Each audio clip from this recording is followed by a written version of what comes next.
मध्य प्रदेश में बीजेपी को प्रचंड बहुमत मिलने के बाद CM Shivraj PCC chief Kamal Nath के गढ़ छिंदवाड़ा पहुंचे, जहां उन्होंने कांग्रेस की करारी हार की वजह के साथ ही बताया कि कैसे कमलनाथ अपने ही गढ़ में उलझ कर रह गए हैं। क्या कुछ रहा है बीजेपी का वार पलटवार, देखिए हमारी इस खास रिपोर्ट के माध्यम से।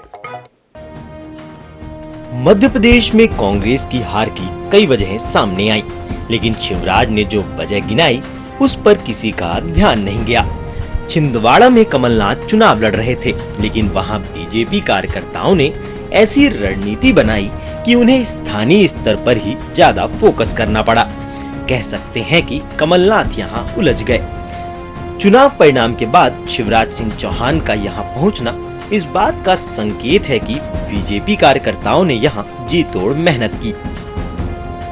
मैं कभी बुधनी नहीं गया, कभी नहीं गया बुधनी, वोट डालने गया बस। और भारतीय जनता ने 1 लाख से ज्यादा वोटों से मुझे जिताया, लेकिन मैंने भी वादा निभाया। पूरे प्रदेश में 163 सीटें लाके भारतीय जनता पार्टी की झोली में कार्यकर्ताओं के साथ मिलकर डाल दी। लेकिन छिंदवाड़ा वालों, आपने यही घेर दिया, दादाजी कहीं निकले नहीं। अब मामा तो घूम रहा था, दादा यही फंस गए।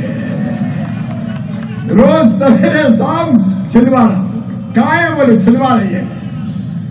और इसलिए आपने यहां उनको मान लिया, तो मध्य प्रदेश में एक तरफा जीत भारतीय जनता पार्टी की हुई है। और मैं छिंदवाड़ा के कार्यकर्ता बहनों और भाइयों, ये जीत मैं तुम्हें समर्पित करने आया हूं, तुम्हें समर्पित करने आया हूं।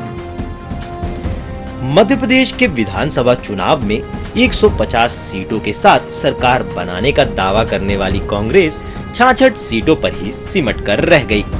ऐसे में 2018 के मुकाबले कांग्रेस को इस बार 52 सीटों का नुकसान हुआ है।